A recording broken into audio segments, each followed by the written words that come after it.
Hello, welcome. You're listening to Season 3 of Narcolepsy Navigators, brought to you by Naps for Life CIC. Narcolepsy Navigators is a podcast for raising awareness of these fascinating illnesses through a deep dive into the lives and individuals living with narcolepsy, idiopathic hypersomnia, and Klein-Levin syndrome. Narcolepsy Navigators is excited to announce our new Patreon and merch store. You can choose to support us monthly via Patreon and receive bonus content from our advocacy and medical series, as well as a shout out on the show.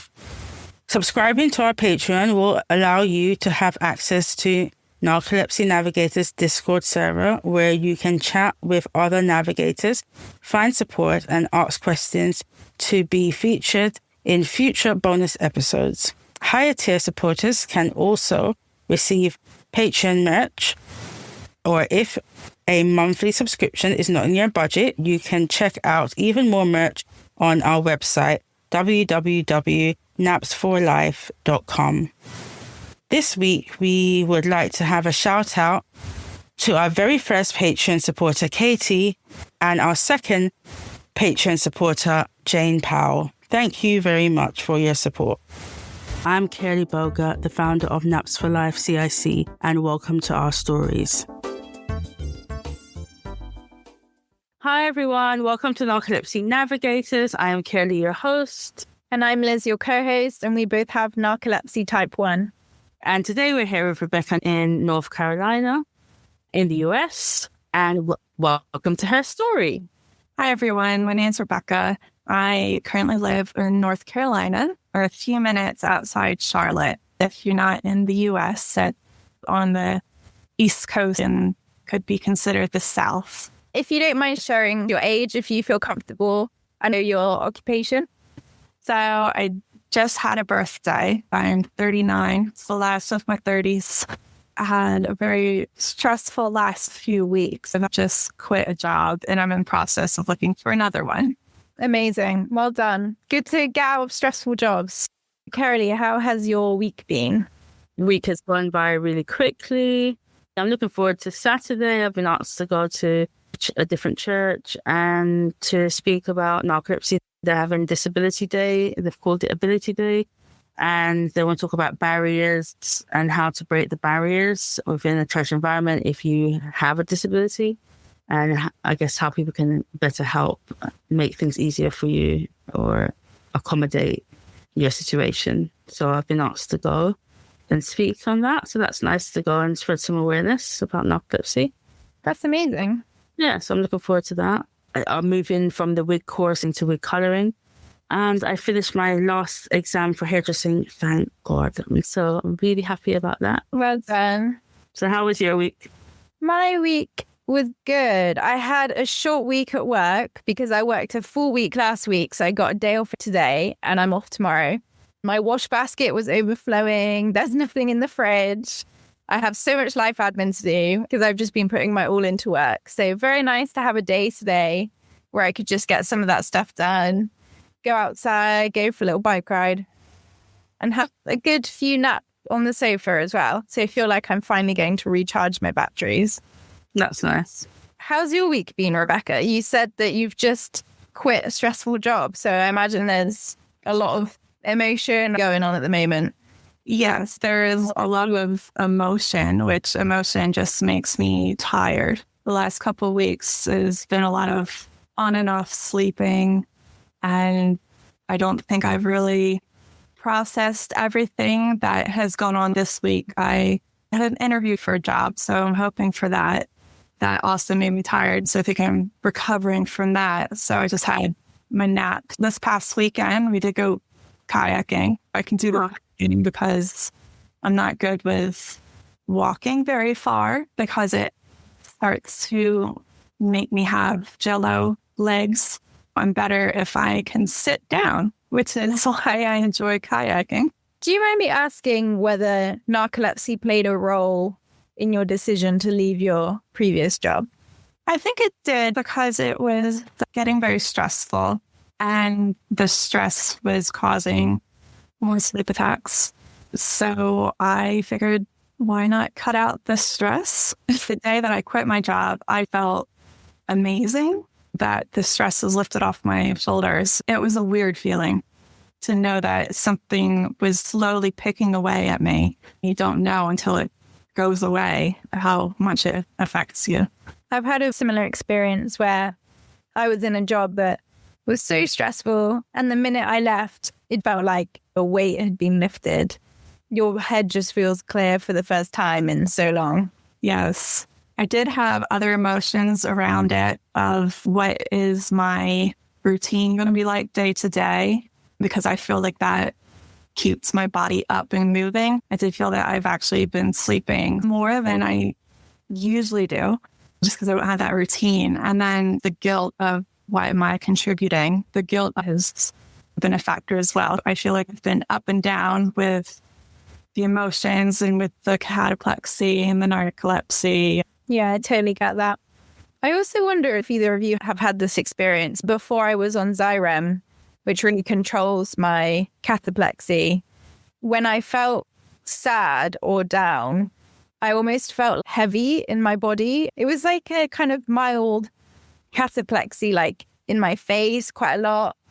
I don't know if either of you have experienced that. It was hard to work out if I was just really tired or if it was like a cataplexy type thing. I mentioned to Curly not long ago about how I just had a day where I felt like I was on the verge of cataplexy all day, but it wasn't fully there. So it was a really strange feeling. Yeah, it sounds quite similar. Very odd, isn't it? You're heavy. Yeah. Yeah. Yeah, I said to Rebecca that must have been a horrible feeling. I can't imagine feeling like I'm going to have cataplexy all day long. It's like torture. But I can relate to the heavy feeling. That's how I feel today. To feel like you're about to have cataplexy all day long, that's just horrific.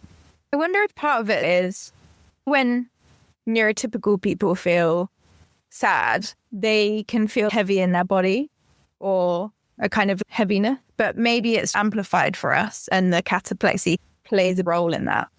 Sometimes I do research on my different diagnoses to find out not how someone with narcolepsy experiences things, because I already know that, but to find out what the normal person, how to explain to them what they actually feel as compared to me. So I actually do more research to find out what's normal so I can compare it for them. That's an interesting way of looking at it. It's clever.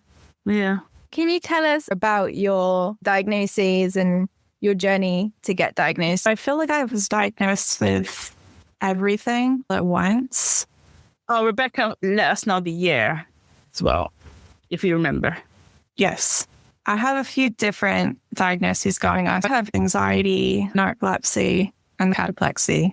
I think they all play off one another. If I had to choose which one to get rid of, it would be the ADHD, and which people are surprised about. I feel like it's less control of your mind.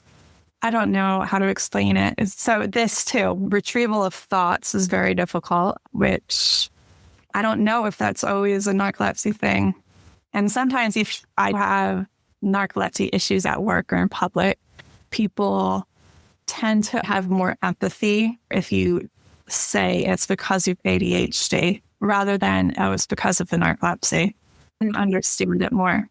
Do you think that's because ADHD is more widely known? People just know what to expect with that, whereas people don't like what they don't know. They don't know narcolepsy, so they just shut it out. So I try and give them something that they will probably know more about, just because many of the symptoms overlap anyway.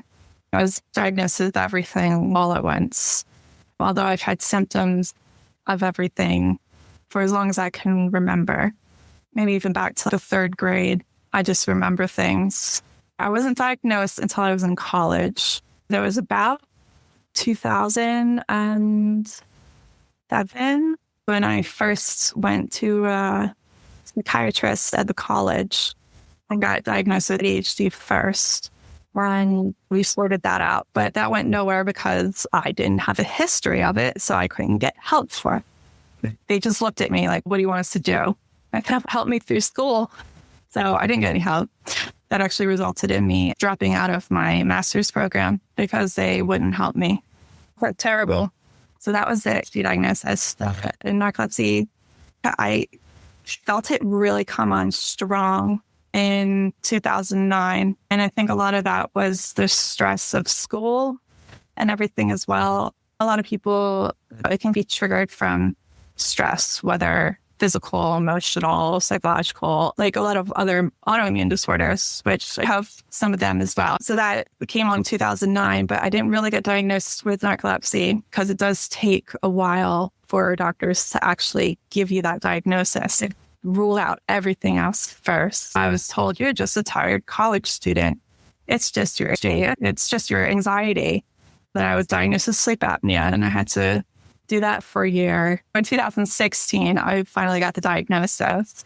That was also the time that I got diagnosed with some kind of intolerance or possible allergies towards lots of different foods as well. So there was a lot of things for me to play around with and to try and sort out. I do have doctors who I remember slighting and not listening to me, and it took a long time. But I also remember those doctors who really did listen to me and actually fight for me. I have gone back and thanked those doctors years later. I don't think I'll ever forget what they did for me.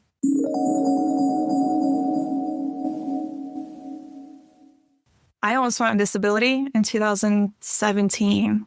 Things got so bad and I got so tired. I actually lived in an upstairs apartment, and it got so bad to the point I asked them I needed to go to a downstairs apartment. So I ended up moving, even though it was around the corner.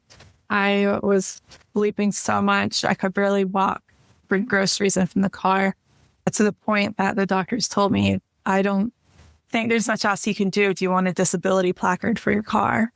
So that was rough. I think that was my rock bottom. And then in 2018, I decided, let's take all this information that all these doctors gave me and try it out. The biggest improvement I saw was I went through my list of allergies, modified my diet. That really helped me. I was very bloated, and all that bloating went away and got rid of my sleep apnea because the inflammation went away. It does help the narcolepsy, being a little bit healthier as well. So I did see that helping also. I was never a person before that thought diet had to do with disabilities, but after living it, I try and tell everyone my story and about how just try it. Your gut health is so closely related to your mental health, your physical health, everything. I got diagnosed with so much stuff all at once, and then I just came down to a crashing point and couldn't go anywhere else but up. But it was also the same time I moved from Philadelphia to North Carolina in 2018. It was when I started to come to terms that all these things were going on. I did mention earlier I had other autoimmune disorders. I was recently diagnosed in January with gluten ataxia, which a lot of people haven't heard of. I feel like if it's rare, I have it. I thought for a long time I had celiac disease, which is when you eat gluten, it damages your gut. Gluten ataxia, it works similar, but you eat the gluten and it attacks your cerebellum and your brain. If it goes on too long, it can be permanent.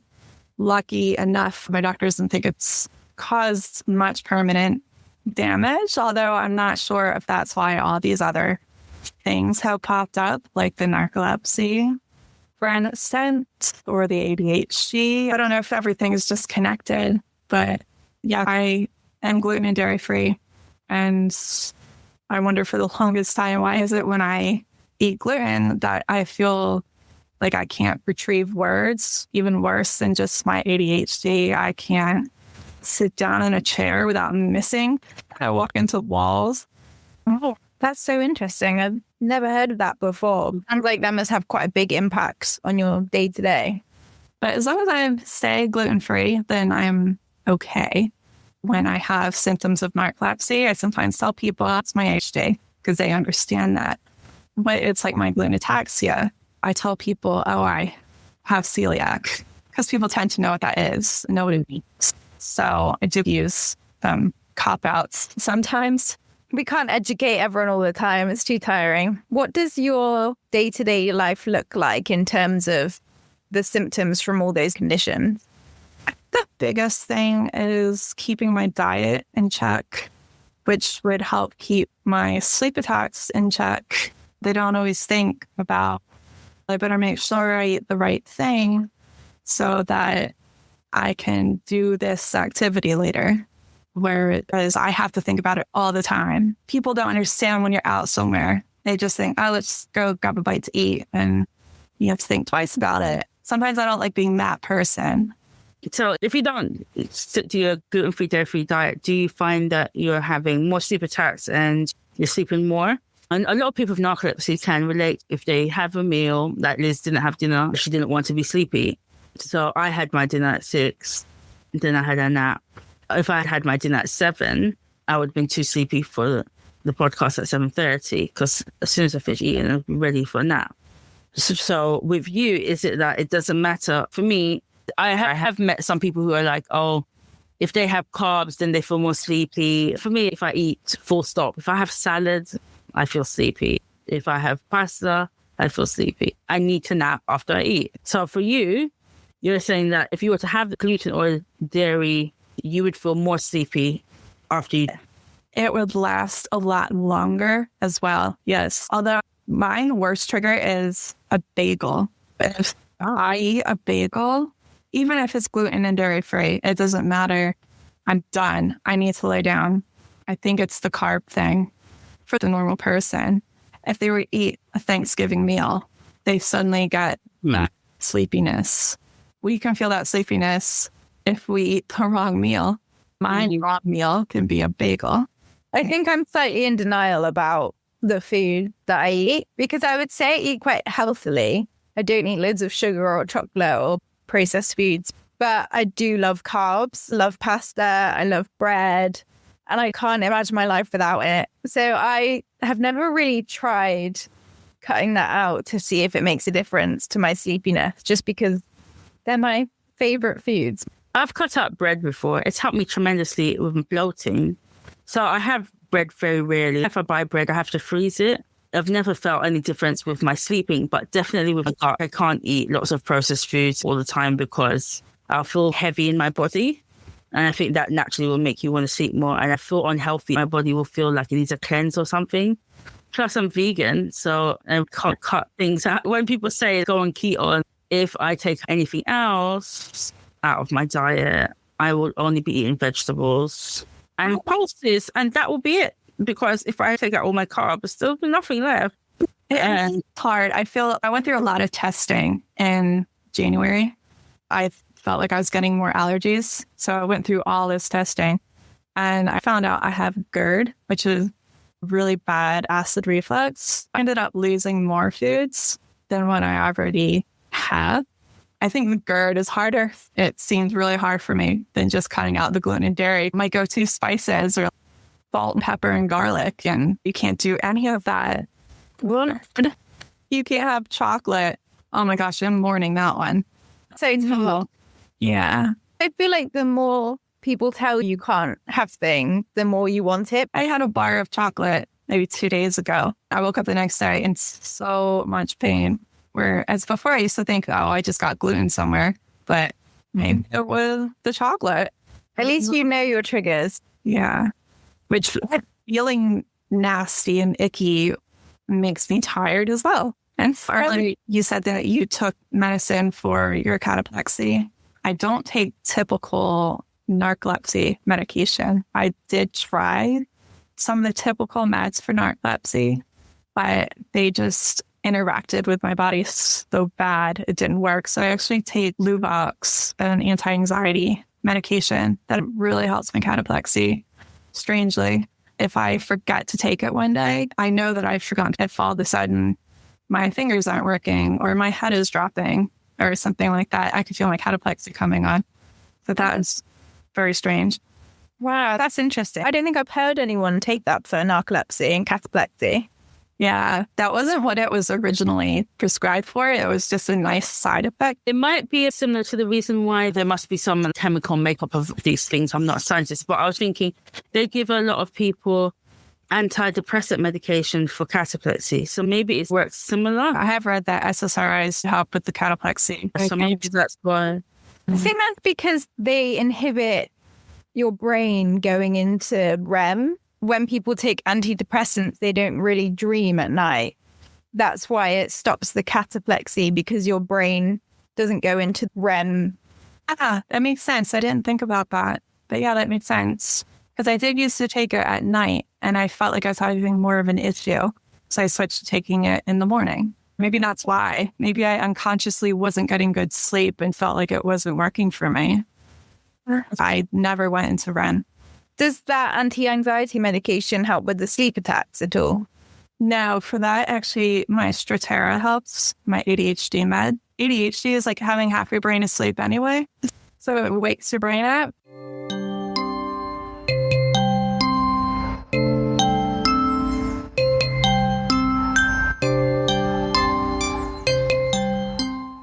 And what does it look like having a combination of ADHD and narcolepsy symptoms? What kind of symptoms do you experience day to day? And do you always know when it's narcolepsy and when it's ADHD, or is it quite blurry? Sometimes you see someone post something like, does anyone ever experience this with your narcolepsy? Or does anyone experience this with their ADHD? And you think, oh, yeah, I do. I didn't know that's what that was. Things do blur a lot. So like the brain fog.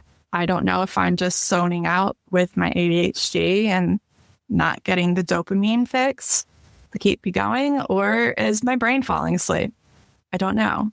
Although when I do discuss it with people, not everyone with ADHD gets the physical manifestation of being about to pass out and that dream sequence. So if you watch old movies or something, that things, I don't know how to explain it. It's almost as if you're about to pass out, you get hyper-focused on something. The hyper-focus is an ADHD trait, but then enough stimulant to keep my brain awake and I will start falling asleep. It's very weird. I explain it for the average person who doesn't have any of this. I explain it like being blackout drunk. You're still functioning and you still look like you're there and you're doing everything you're supposed to. But when you come to, you're not going to remember. Sometimes if I get too tired, I'll tell people, let's not have this conversation right now because I will not remember what we've talked about. I think we should all need this in the future. No, it's actually very good because you have these conversations and later on when the person is relaying it back to you and you don't remember, I will say this conversation didn't happen. And then they're trying to argue with me that the conversation happened.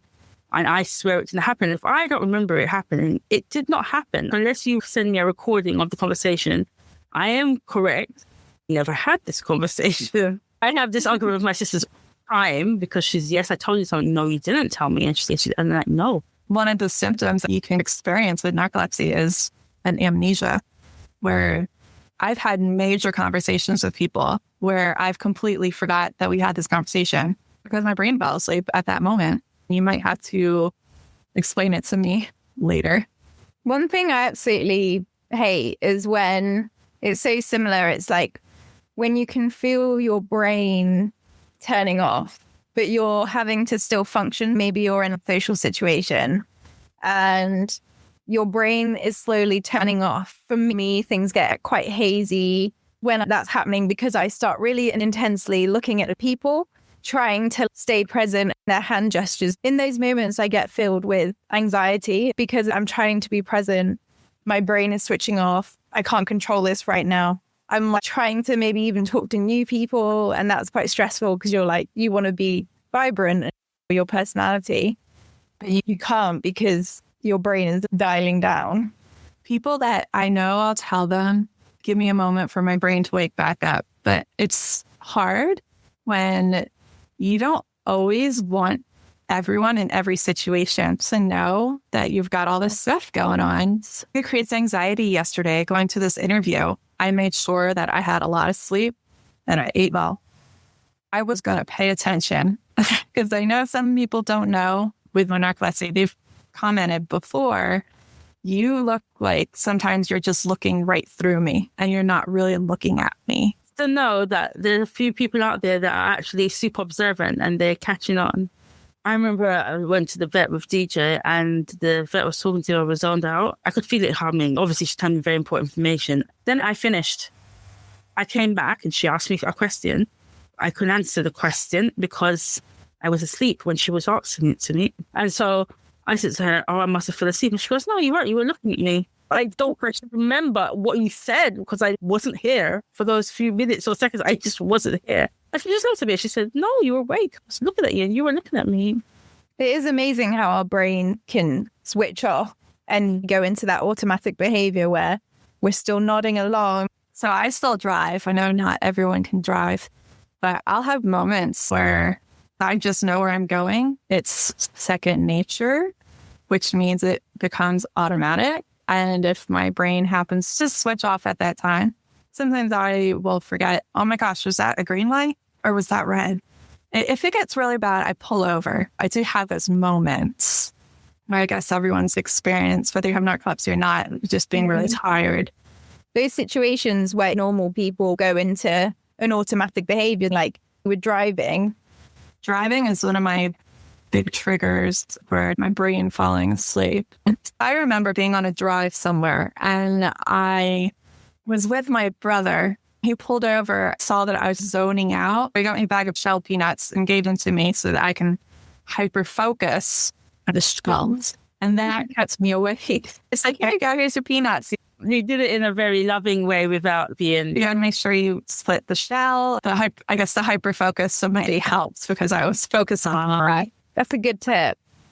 Maybe if at the very beginning, if it was caught early, then the activity could help. But other times it's so overwhelming, it comes and it takes over. It didn't matter what was in your hand, it would fall to the ground. But we're catching at the earlier stage to get my brain into the activity and maybe it would push through. Yes. You have to catch it at the right time. And just be like, get up, move around and stuff like that. And other times it's like, nope, too late. I tell people who can't understand it, I tell them it's like a sneeze coming on, where you can hold it back for a little bit, but you have to give into it and it's going to happen. And it's very sudden, just like a sneeze. That's a great analogy. That is true because you can't stop a sneeze. You can feel it and then it takes over.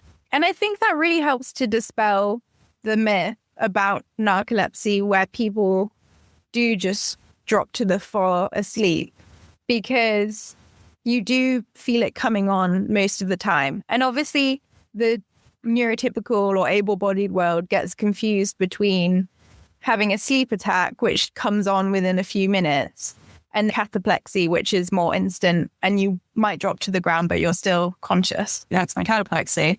The sleep attack, I can feel it slowly. It's coming. That's probably the one good thing about the sleep attack, because if you feel it coming beforehand, you can get yourself into a position of safety most of the time, depending where you are. You can get to a railing or wall to help yourself because you can feel it coming in advance. What I have found is that some people are really good at seeing it in your body. Apparently, it was showing on my face. But because you can't see your own face, you don't know this. So they would say, I think you're tired, you should have a nap. I'd be like, I don't feel anything. But the feeling hadn't come yet. But sometimes like maybe 10, 15 minutes before the feeling comes, it's someone who's very observant can see it. If you listen to them, you go and rest before the feeling completely takes over and you have a sudden attack. My boyfriend can see it in me. And sometimes before I can see it in myself. He's very observant. The same with my dog. Like I was telling you, he's not a service dog, but he can tell when I have to lay down. He'll look at me, walk to the bedroom, jump up on the bed and look at me like, wow, that's amazing. It's so intelligent. Yeah. So he knows. This is another thing that gives me anxiety sometimes when I'm feeling tired, but not super sleepy. Maybe I'm in a work situation where my energy levels have dropped, or I'm in a social situation. And I get anxiety thinking that my eyes look sleepy and that people can tell. I hate that feeling because it's so hard to know unless you look in a mirror. You can feel your eyes feeling heavy and you're like, oh no, can people see that I'm getting really tired? Yeah. I wish people knew how much anxiety we feel just going out to a get together, do I look tired? Are people going to ask me if I need a nap? People going to think I'm not interested in being here? Which I've had people tell me before actually knowing me, like, oh, I thought you just didn't want to be here. Like, no, I'm concentrating on staying awake right now. I've had it before where I've been in social situations for too long. And my brain has just completely burnt out. All I can do is sit there and stare into space because I'm just not computing anymore. I'm a complete zombie by that point. And that is so uncomfortable when you're around people that you don't know and have to force it. I wish people knew that we can't just get up and go somewhere a lot of the time. Give me notice, maybe like a couple hours before, the day before, so I know that I can stick a couple naps in there, make sure that I've gathered all my gluten and dairy-free snacks, and maybe take my ADHD med a little different timing according to when the outing is. Some people might last minute ask me to go somewhere. That happened recently. I thought, there is no way I am waking up tomorrow morning and going on a hike. We can always jump into things. And I wish people understood that and didn't just think we're antisocial and don't want to go. They did want to go. I just knew that if I did, I would have had a horrible time. They would have a horrible time waiting for me and accommodating me. And that's never a good feeling, that feeling of people waiting for you or having to over-accommodate for you. That never makes you feel good. It's always better to just not go. This is what I find hard with group outings sometimes, because I think people with narcolepsy have to be hyper-organized. You have to always think ahead. When will I take my medication so it's most effective? When will I eat so that I don't have too many dips in blood sugar, which could cause a sleep attack? What will I eat? Because that could also cause a sleep attack. Where will I nap? How late will I stay out? How will I get home? It's always so much to think about. I find it quite hard going out in groups because if my friends want to go to the pub, but there's no set plan for food, that's sometimes an issue for me because I really have to eat regularly. Otherwise, I dip quite a lot. It always feels like you're being slightly awkward because you have to stick to a regime that works for you and you can't be as flexible as the average person. There are points where my sugar just drops and it's almost like being diabetic, where you get the shakes and you're just like, I need food now. It's my fake diabetes attack. I don't know. Yeah, we don't add that one to the list of conditions. Yeah. I definitely experienced that. I put it down to my medication, Xyrem, and the stimulant that I take, which used to be modafinil, now it's pitolisant, and they can all impact appetite. I find that I just have to eat every 2 hours or so because I get so hungry and it's actually painful. If I don't eat, my stomach is in pain. It's all I can think about and I can't function at all. I always have snack supplies on me. It's quite annoying because I always have to think ahead. I'm always having to prepare for that if I go out. More the sugar cravings than eating. If I'm not at college and I'm just at home, like I did today, I woke up, I felt fine. I took my medication. I didn't eat until 11. Had 2 vegan sausages and a slice of bread. And then I didn't have dinner until 6 o'clock. But then on another thing, I could be out at college and for whatever reason, I need to have that, like every 2 hours, I feel like I need something, like some type of sugar, which is not good because I have diabetes type 2 now. The semaglutide that I've been on, it's really helped cut down the sugar cravings, which has been so lovely. That really helped a lot because my sugar cravings with narcolepsy is really bad. I tend not to keep anything in the house, no chocolate, no sweets, because they would not last more than a day. They would just go because in the middle of the night, I would sleepwalk and eat them. That's the quickest source of energy. And if you're tired all the time, you're looking for a quick source of energy to get you going again. When I'm really tired on those days, that's when I crave sugar. And I had a friend that suggested if you had dinner at 6, then around 9 o'clock, you should have a dessert. Then maybe your body will be satisfied with that. And in the middle of the night, it's not going to be like, oh my God, I need sugar. I did try that for a while and it did lessen my eating at night. It did help. I haven't had an episode for a while. It's been great being on the diabetes medication. That's really cut my sugar completely. So I don't have that craving very often now, which is nice.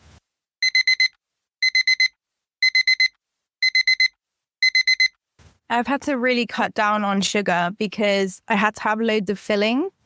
Apparently, modafinil, which I was on for 10 years, can weaken your teeth. You were on it from I was 18 till I was 30. I have Broxim. What's that? When you grind your teeth. Yeah. I have day Broxim and night Broxim. My teeth have been damaged by grinding them to nothing. Even from not having sugar, I'm not having fizzy drinks, I'm not having sweets, just the grinding alone. Yeah, I'm the same, which is an annoying side effect from narcolepsy medication. Yeah, that's awful. I said to my dentist, we have to do something about the Broxim because at this rate, I have no teeth left. Hold together, Karen. We can't just keep amending the teeth all the time. We've got to figure this out. Do you think that's related to narcolepsy, or is that just another sleep condition? No, it's another sleep condition. The grinding in your sleep mashes up your teeth over time. They usually give you mouth guards to help, but the mouth guard is not to stop you grinding, which I find interesting. Figure out how to stop the problem, not mask it. Be the brilliant doctor that comes out with the cure, not the Band-Aid. So Band-Aid for that is a mouth guard. That's just protecting the teeth so the teeth don't get grind to the hole. But it doesn't stop the grinding happening.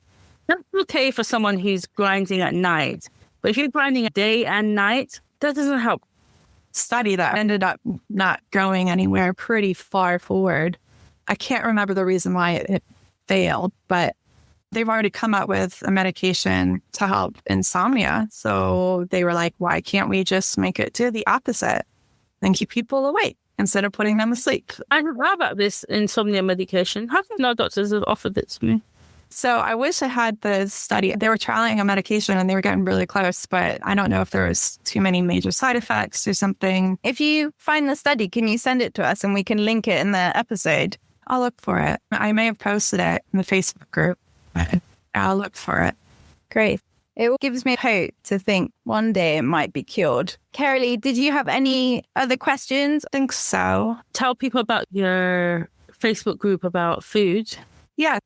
Goes along with my diet. Going gluten and dairy free really helped. I lost 10 pounds a month for a year. The first 6 months I lost 60 pounds. So that's why I got rid of the sleep apnea and everything. Because gluten and dairy are such inflammatory foods. I like to research autoimmune conditions, anti-inflammatory diets. I like to research, share information with people. I have a Facebook group, Gluten and Dairy Free Lifestyle.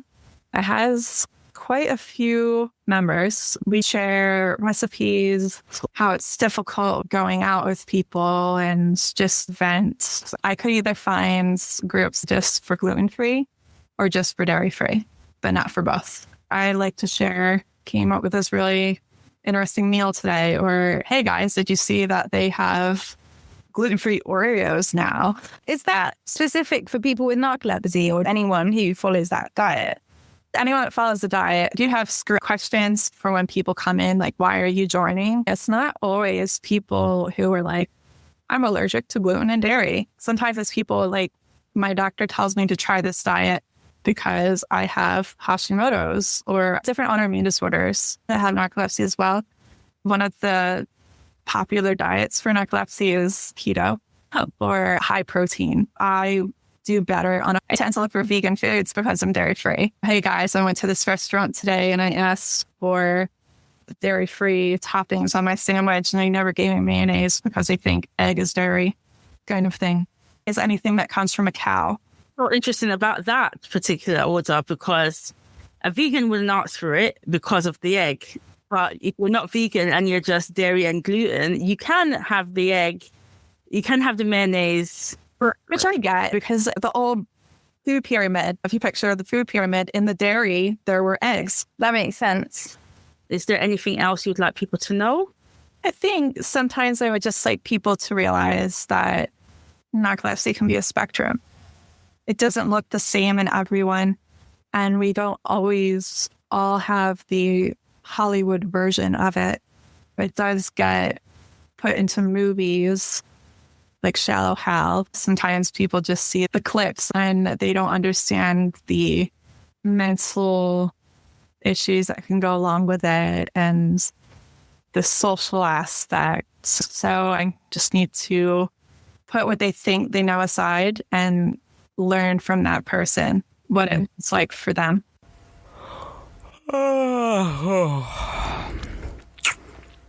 If you could get rid of narcolepsy and cataplexy by pressing a big red button and never have experienced it, would you do it and why? Advocating for my health, improve my life in so many different areas that I don't think I would have had that push if I never got a diagnosis. I would have never hit rock bottom, moved to North Carolina and have my life be what it is now.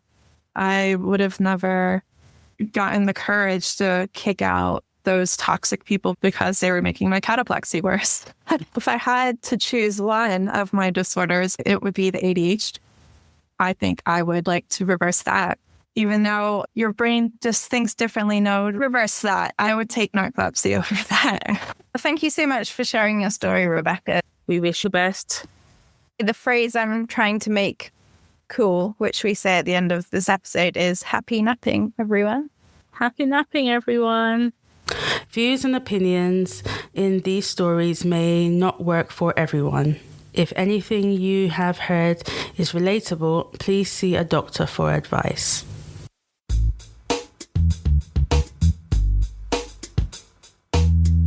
Narcolepsy Navigators is produced by a team of volunteers working for the Naps for Life CIC, which is a non-profit group dedicated to improving the lives of people with sleep disorders through community action. You can help grow our podcast and join our sleep disorder support group by visiting the website www.napsforlife.com. If you or someone you know has a sleep disorder and would like to share your story on Narcolepsy Navigators, please email us at narcolepsynavigators@gmail.com. You can also support us by donating at the website. Happy napping, everyone.